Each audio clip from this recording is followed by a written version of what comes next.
साचार श्रुत जलधि प्रतीशुद्धोच्चरण निरतानाम्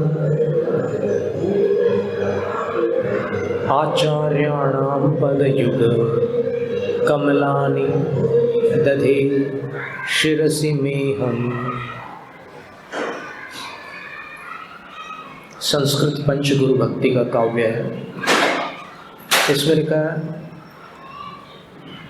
आचारांग सूत्रकृतांग स्थानांग समवायाम व्याख्या प्रज्ञप्ति ज्ञात्री धर्म कथा उपासकाध्ययन अंतकृत दशांग अनुत्तरोपपादिक दशांग।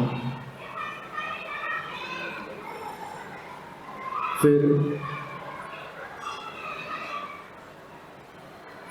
विपाक सूत्र, प्रश्न व्याकरण, दृष्टिवाद, ऐसे 12 समुद्रों को जिन्होंने तैर लिया। क्या समझे कि 12 अंगों के नाम थे, तो इन 12 अंगों को 12 समुद्र कह रहे हैं। तो इन 12 समुद्रों को जो तैर चुके हैं और शुद्धोच्चरण निरतानाम, जो शुद्ध और उत्तम आचरण में निरत है, तल्लीन है, उन आचार्यों के पदयुग कमलानी, चरण युगल रूपी कमलों को अहम मैं शिरसी दधे, मेरे सिर पर धारण करता हूँ। क्या सुंदर बात है। मैं मेरे सिर पर उन आचार्यों के चरण कमल युगलों को धारण करता हूँ जो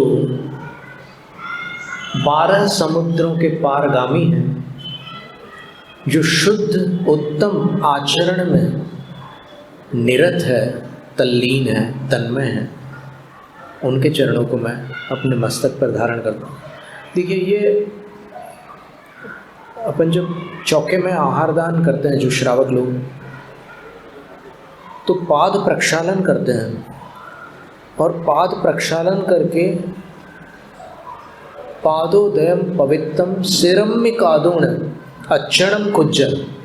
वसुनंदी श्रावकाचार्य में एक गाथा आती है कि उस पवित्र पादोदक को,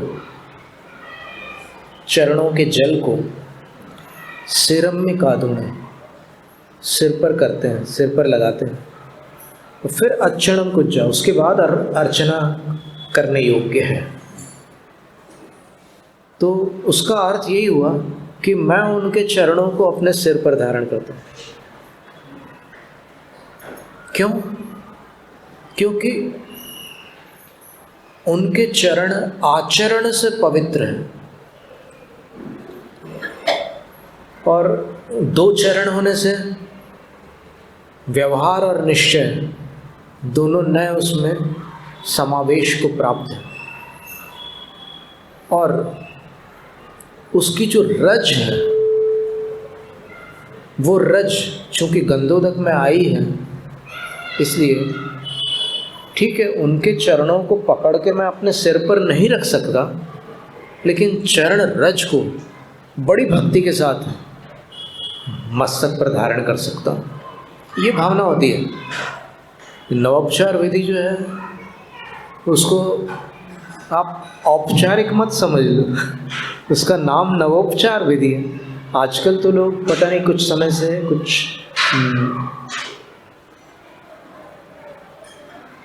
लगभग कितने वर्ष हो चुके होंगे, उसको नवोदा भक्ति बोलने लग गए हैं लोग। पर शास्त्रों में उसको नव पवित्र क्रिया, नवोपचार विधि और उसको नव पुण्य भी कहा है।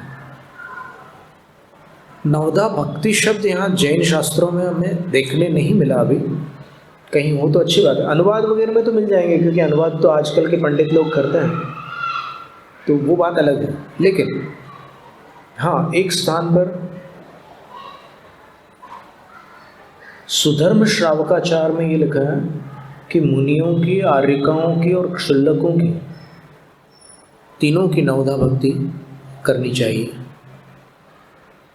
इस पर ऐसी चर्चा निकली थी एक बार ऊंचा में, आचार्य वर्धमान सागर महाराज जी का संघ था, तो पंडित सुमेरचंद दिवाकर जी ने लिखा था उसमें अपने चारित्र चक्रवर्ती में कि क्षुल्लकों के पैर, उन्होंने पाद प्रक्षालन को लेकर के कुछ लिखा था, उस गंधोदक को सिर पर लगाना नहीं लगाना, उसके ऊपर कोई उन्होंने ऐसी टिप्पणी की थी। तो फिर हमने आचार्य श्री के, उन्हीं के आशीर्वाद से आचार्य शांति सागर महाराज श्री के दीक्षा शताब्दी महोत्सव पर अनेक ग्रंथों का विमोचन हुआ था, तो उन ग्रंथों में ये श्रावकाचार था। तो हमने आचार्य श्री को ये श्लोक उनके सामने रख करके कहा कि आचार्य श्री देखिए इसमें क्या लिखा है। और ये लिखने वाले कौन हैं? आचार्य शांति सागर महाराज श्री के संघस्थ साधु हैं, वो लिख रहे हैं कि तीनों की नवोपचार विधि होती है। तो फिर अपन किसको स्वीकार करें? हमने ये शब्द का प्रयोग किया था, उनके अंतेवासी लिख रहे हैं। अंतेवासी यानी समीप निवास करने वाले। तो क्या होता है कि एक ही महापुरुष को लेकर के कितनी सारी धाराएं लोग निकाल लेते हैं अपने अपने स्वार्थवश या फिर अपने अपने परिस्थितिवश या मनस्थितिवश।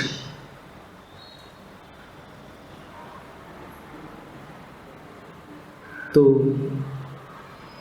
फिर आचार्य ने उस श्लोक को पढ़ा, उसका अर्थ भी पढ़ा, तो उसमें तो एकदम श्लोक में स्पष्ट लिखा हुआ था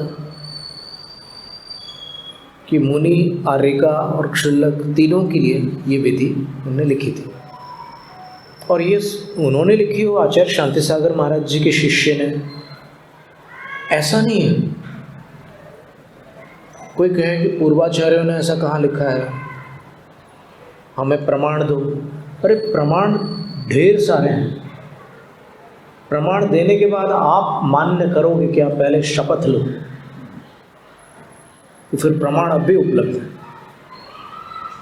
आपको अगर मान्य नहीं करना तो फिर प्रमाण लेकर और यहाँ से हमारे द्वारा हम अगर देना भी चाहें तो देकर क्या लाभ होगा? जब आपको मानना ही नहीं है तो फिर ठीक है, आप जैसे हो खुश रहो। आपको आपका ज्ञान और आपकी विधियाँ मुबारक, और क्या कह सकते हैं।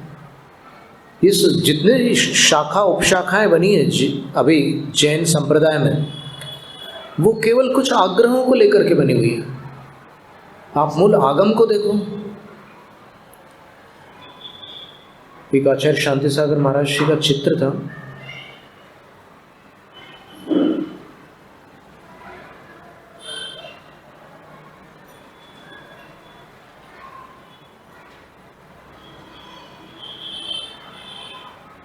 क्या था, 2-3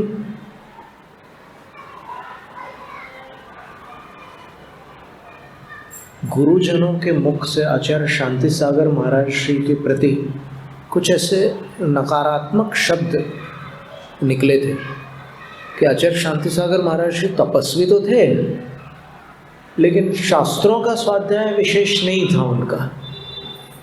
ऐसी बात उन्होंने पूना में कही।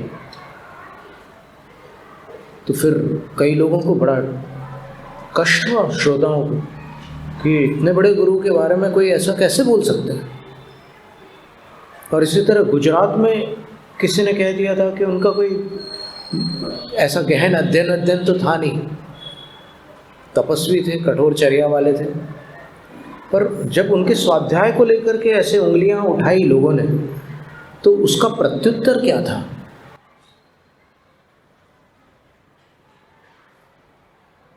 क्योंकि देखो, बोलने में देर नहीं लगती, सिर्फ जीभ हिलानी पड़ती है और यहाँ से गले से वायु बाहर आती है, लैरिंग्स जो साउंड बॉक्स है उससे गुजर करके वो शब्दावली बाहर निकल आती है।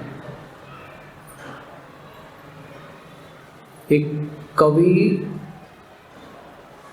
बिहारी लाल जी या विरधीचंद जी, नहीं बिहारी लाल जी, उन्होंने छिंदवाड़ा में एक कविता लिखी थी।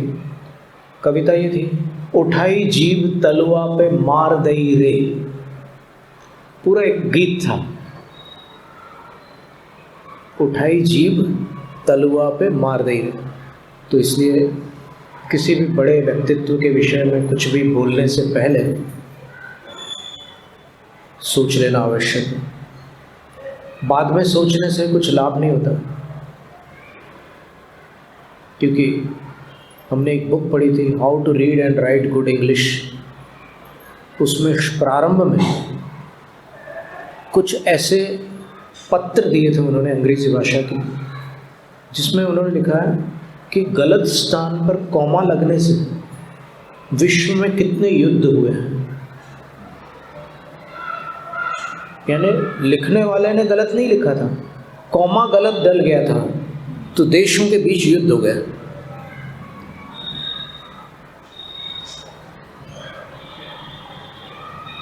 तो आचार्य शांति सागर महाराज जी का एक ऐसा चित्र था।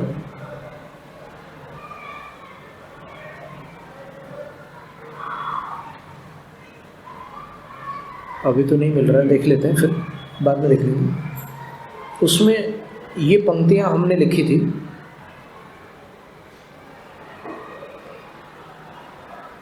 ये थोड़ी अलग, एक अलग संस्करण है उन्हीं पंक्तियों का।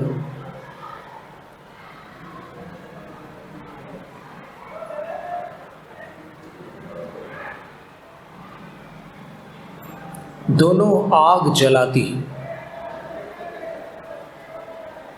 आगम की कर्म को, आग्रह की धर्म को। आग तो आग है, आगम वहाँ भी आग है, आग्रह वहाँ भी आग है। दोनों आग जलाती है। आगम की आग कर्म को जलाती है, आग्रह की आग धर्म को जलाती है। और आचार्य शांति सागर महाराज श्री के जो निकट संपर्क में रहे हुए जो लोग हैं, उनसे जब अपन मिलते हैं, जैसे यहाँ पर भी दो माताओं ने कुंथलगिरी में उनके दर्शन किए। एक अभी तो दोनों उपस्थित नहीं दिख रही हैं, वो 11 वर्ष की थी और एक 7 वर्ष की थी। तो उन्होंने दर्शन किए थे आचार्य शांति सागर महाराज जी के, और उन्होंने कुछ नियम भी लिए थे। तो वो अभी आज सौभाग्य से आपके सोलापुर में है दोनों माता, और काफ़ी दिन तक वहाँ पीछे बैठ कर के सुनती थी वो व्याख्यानों को। हाँ जी, हाँ, उनका नाम, शुभ नाम आप लोग बता रहे हैं, मयूरा बहन शाह, और एक दूसरी अम्मा दादी जी भी थी। हाँ, उन्हीं के साथ में थे। दोनों ने वहाँ दर्शन किए हुए हैं। उनसे सुनो आप आचार्य शांति सागर महाराज जी के बारे में। ये कोई भी कुछ भी बोले तो उस पर भरोसा नहीं करना है। वो अपने स्वार्थवश लोग कुछ भी कर डालते हैं। राजनीति में कितने नाटक होते हैं, देखो ना आप। कोई भी मुद्दा मिल जाए, कितना भी सीरियस, कितना भी कॉम्प्लिकेटेड मैटर हो, लेकिन उस पर वो लोग अपने तुष्टिकरण नीति को लगा देते हैं। देश हित, समाज हित, ये सब एक तरफ रह जाता है। इसी तरह यहाँ धर्म में भी वो स्थिति बन गई है। आचार्य विद्यासागर महाराज जी ने संगत साधुओं को 1 सितंबर 1989 में 1989 में संकल्पित कराया था कि कोई भी साधु न्यूज़पेपर्स नहीं पढ़ेगा, अखबार। आप सोचो कि क्या कारण रहा होगा। कारण यह है कि उसको पढ़ने से बुद्धि कलुषित होती है। अगर बुद्धि कलुषित नहीं होती तो गुरु उस वस्तु का त्याग कैसे कराते? वो पॉलिटिक्स करना सीख जाते हैं लोग उन सब समाचारों को पढ़कर सुन करके। तो यहाँ पॉलिटिक्स का काम ही नहीं है। रशिया के किसी फिलोसोफर ने एक बात कही थी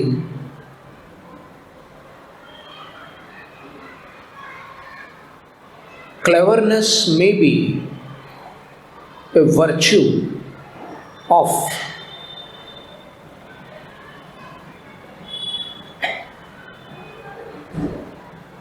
दरबारी शब्द को इंग्लिश में क्या बोलते हैं? राज दरबार का जो मंत्री सामंत वगैरह जो होते हैं ना, किंग्स मैन बोलेंगे। तो उनने ये कहा कि चतुराई दरबारी का गुण है,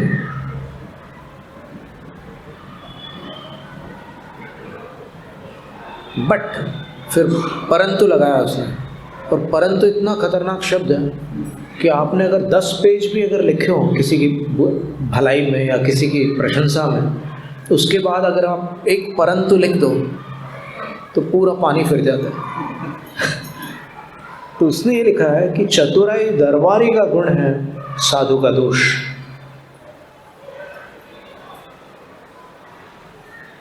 साधु में भोलापन होना जरूरी है, चतुराई नहीं। तो वो ऐसी चीज़ है अखबार कि उससे ये सब उल्टी चीज़ें सीख जाते हैं, तो उसकी कोई आवश्यकता नहीं है। फिर अगर वो सीख गए चतुराई तो प्रयोग करने का भी मन होगा। जिसके पास बंदूक होती है उसके अंदर चलाने की इच्छा भी हो सकती है। आचार्य अमृतचंद सूरी ने पुरुषार्थ सिद्धोपाय में लिखा है, हिंसाय तन निवृत्ति परिणाम विशुद्धे तदपि कार्य।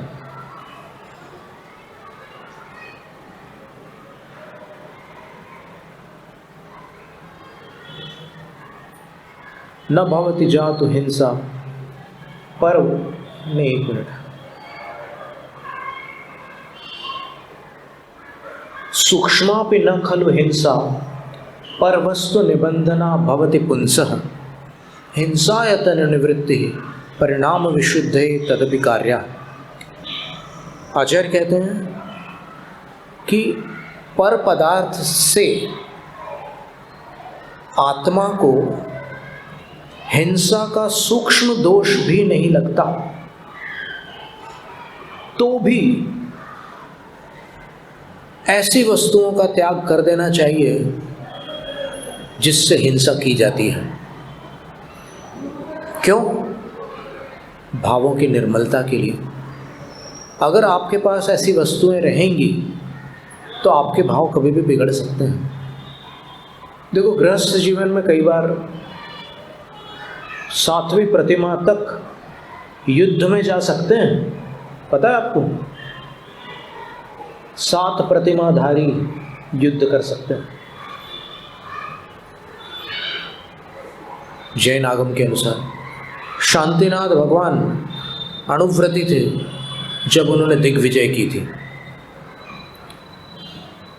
कुंथुनाथ भगवान अणुव्रती थे, अरनाथ भगवान अणुव्रती थे, तीनों चक्रवर्ती थे और तीनों ने दिग्विजय की थी। 6 खंडों पर विजय प्राप्त की थी।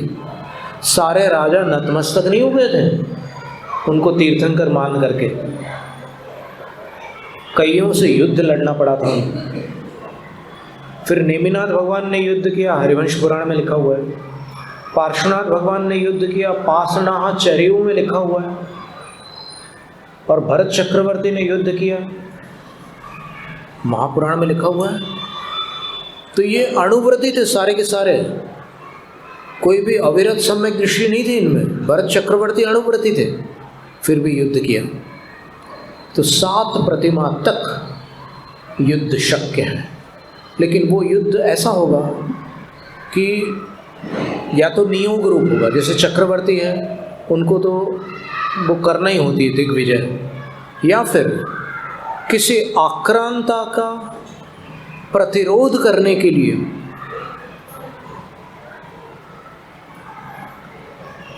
Attacks are manifold. आक्रमण के कई भेद होते हैं, but can be divided into 2 categories. 2 श्रेणियों में उनका विभाजन किया जा सकता है। Attack for offence, attack for defence. यानी आप अटैक कर रहे हो, कोई ऐसा प्रसंग नहीं है लेकिन आप अटैक कर रहे हो। और दूसरा अटैक वो है कि डिफेंस के लिए आप अटैक कर रहे हो, कोई आपके ऊपर आक्रमण कर रहा है, आप सुरक्षा के लिए कर रहे हो। तो दोनों के अलग अलग अधिनियम हैं न्याय व्यवस्था में। क्रिमिनोलॉजी एक सब्जेक्ट होता है, एमएससी में पढ़ाते हैं वहाँ पर सागर यूनिवर्सिटी में। तो उसमें एक सब्जेक्ट होता है क्रिमिनोलॉजी। क्रिमिनोलॉजी का जो फर्स्ट लेसन उसमें लिखा है कि दो लोग गोली चलाते हैं, दो को गोलियां लगती हैं, दोनों वहाँ न्यायालय में उपस्थित होते हैं। फिर जो मुजरिम के कटघरे में खड़े करते हैं दोनों को और दोनों से प्रश्नोत्तर करते हैं, क्रॉस क्वेश्चनिंग होती है ना, तो वहाँ पर प्रश्नोत्तर करते हैं।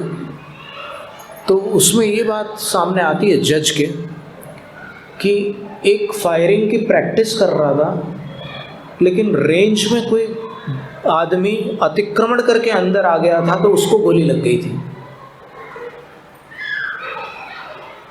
तो उसको कहते हैं कि इसको दवाई का खर्चा पानी दे दो और तुम्हें रिहा किया जाता है, क्योंकि इसमें तुम्हारी गलती नहीं थी, इसकी गलती थी। ये सामने आ गया तो फिर उसको छोड़ दिया जाता है। फिर दूसरे को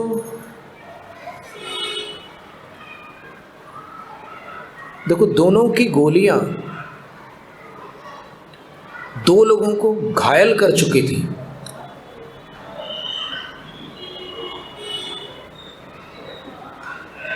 एक को यहां कंधे पर लगी थी, दूसरे को भी कंधे पर लगी थी। पर क्वेश्चन क्रॉस क्वेश्चंस में क्या होता है कि वो प्रश्न पूछने वाले उसको इमोशनल करते हैं, और इमोशनल करके मतलब उसको भावुक बना देते हैं। ऐसे प्रश्न पूछते हैं तो उसके मुंह से वो सच उगलवाते हैं। तो फिर उसको गुस्सा आ जाता है एक मुजरिम को। वो बोलते हैं कि मेरी गोली, मेरा निशाना चूक गया। बोले नहीं तो फिर मैंने कंधे पर निशान नहीं लगाया था। तो फिर उसको सेक्शन 200, 302 और वो सब होता है ना, तो उसके तहत उसको बड़ी भारी सज़ा मिलती। तो देखो, द्रव्य से वो घटना एक जैसी है लेकिन भावों में अंतर होने के कारण दंड एक नहीं है। इसी तरह जैन शासन में भी हिंसा और अहिंसा का विभाग है।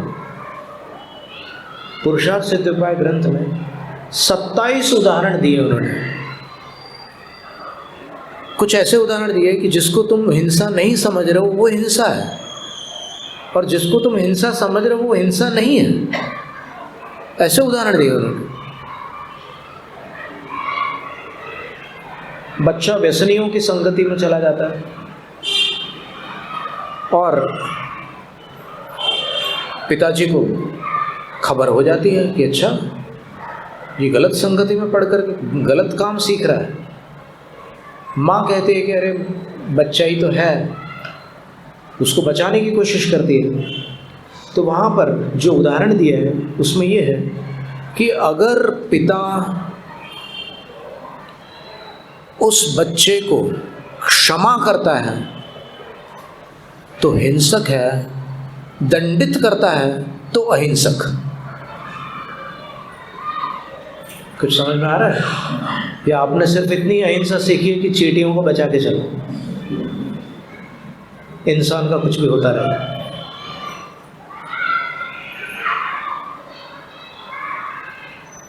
तो जैनिज्म की जो हिंसा और अहिंसा है उसको बारीकी से समझना ज़रूरी है, ये इतनी सुगम नहीं है।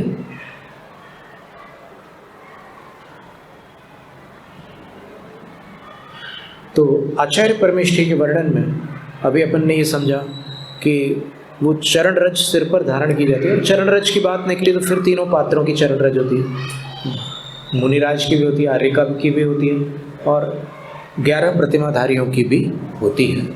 और ऐसा सिर्फ आचार्य शांति सागर महाराज श्री के उन शिष्य ने नहीं लिखा, बल्कि पूर्वाचार्यों ने भी लिखा है। और वो पूर्वाचार्य कौन थे? तो कार्तिकेय अनुप्रेक्षा ग्रंथ की 360वीं गाथा में स्वामी कुमार कार्तिकेय आचार्य महाराज लिखते हैं, तिविहे पत्तम मिसया सद्धाई गुणे ही संजुदो नाणी दानम जो देदि स्वयं नव दान विहि संजुत्तो। मूल गाथा में टीका तक जाने की आवश्यकता ही नहीं है, व्याख्या की कोई आवश्यकता नहीं, सीधी गाथा है।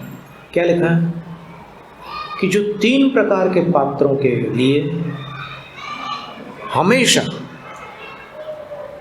7 गुणों से संयुक्त होकर, श्रद्धा आदि 7 गुण बताए हैं दातार के, उन 7 गुणों से संयुक्त होकर स्वयं दान देता है।